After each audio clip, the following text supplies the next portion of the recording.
Welcome to the Bison Overtime pregame show. I'm Ethan Eibach. That's Peter Havelka. Tonight, inside the Premier Center, we've got number 1 NDSU and number 5 Omaha.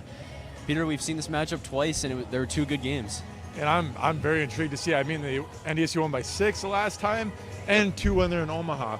Now, what I'm really curious about is we already got a really good result today. Let's end with an even better result. Yeah, so before we dive into that matchup, we'll go into our brackets. So we'll put up mine first. I've gotten everything right except for that one Denver game. Kind of a surprising outcome of that game. You know, Denver really couldn't shoot the ball. I mean, that's probably the first time all season we've seen Denver just kind of struggle shooting the ball and actually kind of holding Carson Johnson to well below his averages. Yeah, so now we'll put up yours.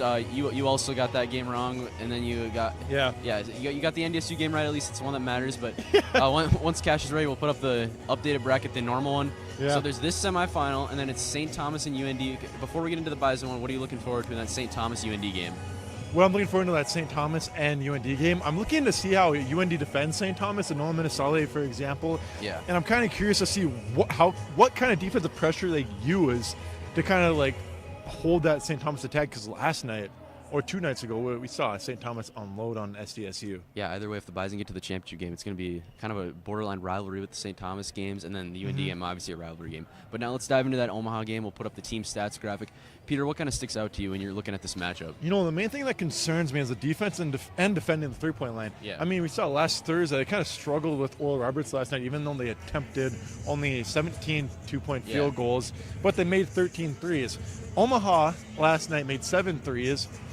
And will Paul Jabé, bounce back after kind of a lackluster fouled out of the game last night, and really still had 14 rebounds, but at the same day, will he bounce back against this NDSU? Yeah, and you look at that turnover margin there, 7th in the conference, and NDSU is 2nd. So I think that's something NDSU can kind of take advantage of. And Omaha seems like a team that feeds off of energy and momentum. So I think stopping momentum is a huge key to that game. But what are your keys to a Bison win? So my keys is get the Mavs in foul trouble like more earlier into the first half, so that they have the time for breaks and everything of that nature. Disrupt the inside-out game. Omaha likes to work the inside-out game from going in the paint from Jabé out to Lance Waddles or Osborne. And you got to stop Paul Jabé. The first team All-Summit member is a scoring machine, a double-double machine, can do pretty much everything besides pass the ball.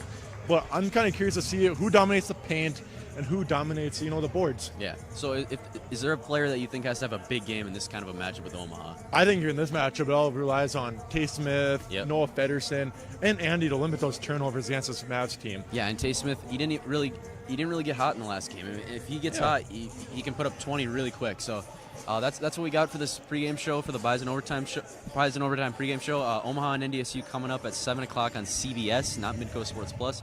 So hopefully the Bison are bringing home 2 trophies tomorrow. We'll see if they can win this one. But this has been the Bison Overtime pregame show.